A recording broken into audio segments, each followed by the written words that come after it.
आज बसरा के बाजारों में बहुत रौनक थी। दूर तक कारवाने कुरैश की धूम मची हुई थी। वादी मक्का की खजूरें, खालें और दिल फरेब दस्तकारियां लोगों को अपनी तरफ मतवज्जा कर रही थीं। शामी ताजिर भी अनाज, असला, पार्चा जात और दूसरी चीजों के ढेर लगाए बैठे थे। खरीदो फरोख्त का बाजार गर्म था। कहीं माल के बदले माल का सौदा हो रहा था, कहीं दिरहम दीनार की बातें हो रही थीं। दोनों तरफ से खरीदो फरोख्त जारी थी। हर सौदागर अपने माल की तारीफ में जमीन और आसमान के कलाबे मिला रहा था। कुरैश को अपनी कादिर अल कलामी पर गरूर था। इन्हें इस पर नाज था। वो खुद को शहनशाह कहते थे। इसमें कोई शक न था। इनकी फसीह और बलीग बातें सुनने वाले के दिल मोह लेती, इन्हें अपनी तरफ मतवज्जा कर लेती। जबान की शेरीनी कानों के रास्ते दिल में उतर जाती और घर कर लेती। शामी ताजरों को सौदेबाजी पर नाज था, इसलिए भाव चुकाने का मामला अभी तक हाल तलब था। शामी ताजरों की एक टोली हर चीज को गौर से देखते हुए दुबले पतले ऊँटों की एक कतार के पास आकर खड़ी हो गई, जो दूर तक फैले हुए थे। ये अबू तालिब के ऊँट थे।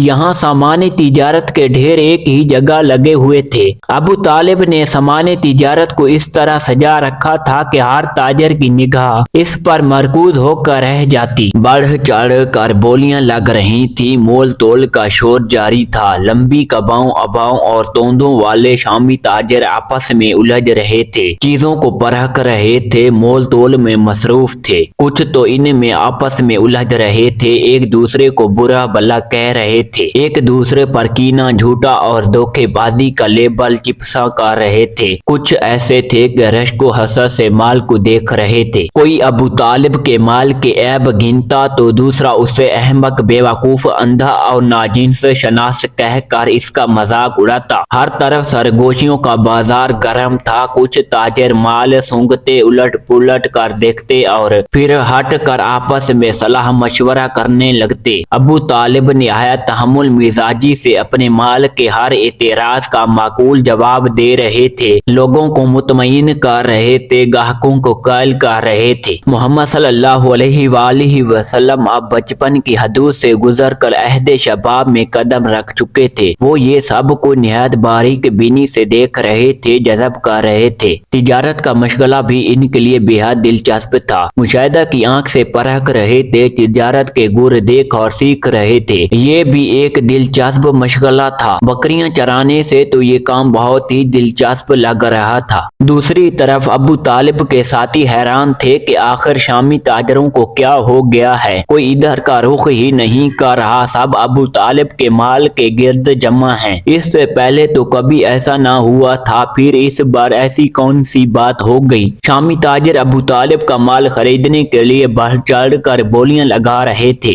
इनका माल खरीदने के लिए आपस में लड़ झगड़ रहे थे। बात इनकी समझ में ना आ रही थी। इनका माल अबू तालिब के माल से किसी तरह भी घटिया ना था। फिर ये सब क्या था। कुरैश ताजिर अबू तालिब के माल को खरीदने को रश्को हसद की निगाह से देखते। मोहम्मद सल्लल्लाहु अलैहि वसल्लम चचा के साथ सामान की नुमाइश में निहायत सरगर्म थे। वो खरीदारी के जोड़ तोड़ होते देख रहे थे, गाहकों की बातों को गौर से सुन रहे थे, भाव ताव के उतार चढ़ाव का जायजा ले रहे थे। वो इनकी मुशाहिदात को अपने हावजा की तख्ती पर महफूज कर रहे थे। तरह तरह के इंसानी चेहरे, भाव ताव के अनमोल गुर, मामलात के रंग परंगे, मुख्तलिफ पहलू सब इनके सामने थे और बगौर इनका मुशाहिदा कर रहे थे। ये इनका पहला तजर्बा था जो काफी दिलचस्प और खुशगवार था। अबू तालिब का सारा सामान फरोख्त हो चुका था। अब वो मक्का जाने के लिए माल तिजारत की खरीदारी में मसरूफ थे। यहाँ से इन्हें मक्का में फरोख्त के लिए सामान खरीदना था। दूसरी तरफ कारवाने कुरैश के तिजार को अपना माल खरीदने में कई दिन लग गए और इन्हें मुनाफा भी अबू तालिब के मुकाबले में कम हुआ था। इनके चेहरे मुर्दा थे। इस बार कुदरत अबू तालिब पर कुछ ज्यादा ही मेहरबान थी। मोहम्मद सल्लल्लाहु अलैहि वसल्लम ने अपना माल फरोख्त करने के लिए बहुत से गिर सीख लिए थे। ग्राहकों से निपटना अब इन्हें आसान नजर आ रहा था। सब صبر و تحمل کی اہمیت کا انہیں بخوبی اندازہ ہو گیا تھا۔ یہ تربیت قدرت کی طرف سے تھی۔ اس سفر میں انہوں نے صبر و تحمل کا جو سبق سیکھا تھا وہ ان کے لیے کل جب انہیں بحر نبوت کو اپنے کندھوں پر اٹھانا تھا ایک سنگ میل ثابت ہونا تھا۔ انہیں صبر و تحمل سے کام لینا تھا۔ تجارت کرنا انہیں بکریاں چرانے سے زیادہ دلچسپ مشغلہ نظر آیا۔ انہوں نے پختہ ارادہ کیا، اب میں تجارت میں اپنے چچا کا ہاتھ بٹاؤں گا۔ ابو طالب خریداری مکمل کر چکے تھے، اب وہ روانگی کا قاصد کیے ہوئے تھے۔ محمد صلی اللہ علیہ وآلہ وسلم نے خریداری کے اسرار اور رموز بھی بخوبی سیکھ لیے تھے۔ محمد صلی اللہ علیہ وآلہ وسلم اپنے چچا کے ساتھ سامان باندھ رہے تھے۔ ایک بوڑھا تاجر انہیں اس قدر مستعدی اور فعال انداز میں کام کرتے دیکھ کر ان کے پاس آیا۔ اس نے ابو طالب سے پوچھا، کیا یہ نوجوان آپ کا بیٹا ہے؟ ابو طالب نے مختصر سا جواب دیا، ہاں۔ اب بوڑھے تاجر نے کہا، تم بہت خوش قسمت ہو۔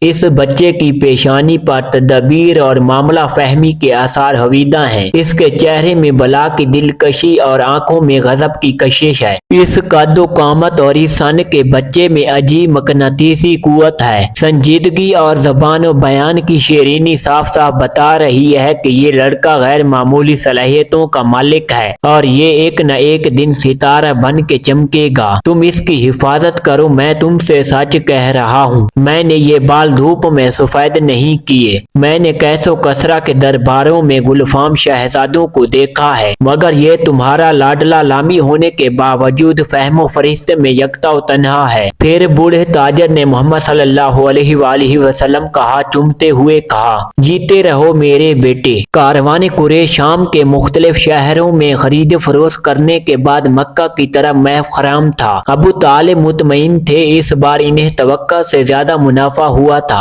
ان کے چہرے پر شادابی تھی جبکہ ان کے ساتھیوں کے چہرے بجھے بجھے سے تھے۔ قافلہ اپنی رفتار سے مکہ کی طرف محو سفر تھا۔ محمد صلی اللہ علیہ وآلہ وسلم نے اس سفر کی جنس گریہ نمایاں کا وافر خزانہ سمیٹ لیا تھا۔ اب واپسی پر راہ گزر کا چپا چپا پہلے سے کہیں زیادہ پرکشش معلوم ہو رہا تھا۔ مکہ میں دن ڈھلے قافلے کی آمد کی اطلاع پہنچ گئی۔ ایک غلغلہ سا مچ گیا، لوگ اپنے عزیز و اقارب کے استقبال کے لیے فردوگاہ کی طرف چل رہے تھے۔ بنو ہاشم کے گھرانے سے عباس، حمزہ اور طلحہ آ رہے تھے۔ ام امین رضی اللہ عنہ جنہوں نے حضور صلی اللہ علیہ وآلہ وسلم کو ماں بن کر پالا اور جنہیں حضور صلی اللہ علیہ وآلہ وسلم نے متعدد بار امی کہہ کر پکارا، وہ بھی وحلانہ انداز میں چلی آ رہی تھی۔ انہیں محمد صلی اللہ علیہ وآلہ وسلم کی جدائی گوارا نہ تھی۔ یہ دن انہوں نے آنکھوں میں کاٹے۔ آج ان کا محمد صلی اللہ علیہ وآلہ وسلم آ رہا تھا، وہ ان کے استقبال کے لیے کیوں نہ آتی؟ حضرت ام امین رضی اللہ عنہ کی نگاہیں محمد صلی اللہ علیہ وآلہ وسلم کو ڈھونڈنے لگی۔ وہ اپنی آنکھوں کی ٹھنڈک اور دل کے سکون محمد صلی اللہ علیہ وآلہ وسلم کو بے تابی سے تلاش کر رہی تھی۔ انہیں جگر کوشا عبداللہ رضی اللہ عنہ سے بے پناہ پیار تھا۔ انہوں نے آمنہ رضی اللہ عنہ کے لال کو بے پناہ لوریاں دی تھیں اور اپنی باہوں میں جھولا جھلایا تھا، انہیں گودیوں کھلایا تھا، ان کی خدمت و پرورش کی تھی۔ اچانک ان کی نظر محمد صلی اللہ علیہ وآلہ وسلم پر پڑی۔ سانسوں کی رفتار بے رابط ہو کر تیز ہو گئی، مسرت کی لہریں ان کے پورے جسم میں پھیل گئیں۔ وہ اپنے محمد صلی اللہ علیہ وآلہ وسلم کی بلائیں لینے لگیں۔ ان کا دل چاہا کہ ان کے پاس لگ جائیں اور وہ اڑ کر اپنی بیٹے کے پاس محمد صلی اللہ علیہ وآلہ وسلم کے پاس پہنچ جائیں۔ قافلہ فردوگاہ میں داخل ہو رہا تھا، بلبلاتے ہوئے اونٹوں کو بٹھایا جا رہا تھا، ہر طرف آوازیں ہی آوازیں آ رہی تھیں۔ آقا اپنے غلاموں کو چیخ چیخ کر حکم دے رہے تھے، لوگ مستعدی سے اونٹوں سے سامان اتار رہے تھے تاکہ غروب آفتاب سے پہلے اپنے ٹھکانوں پر پہنچ جائیں۔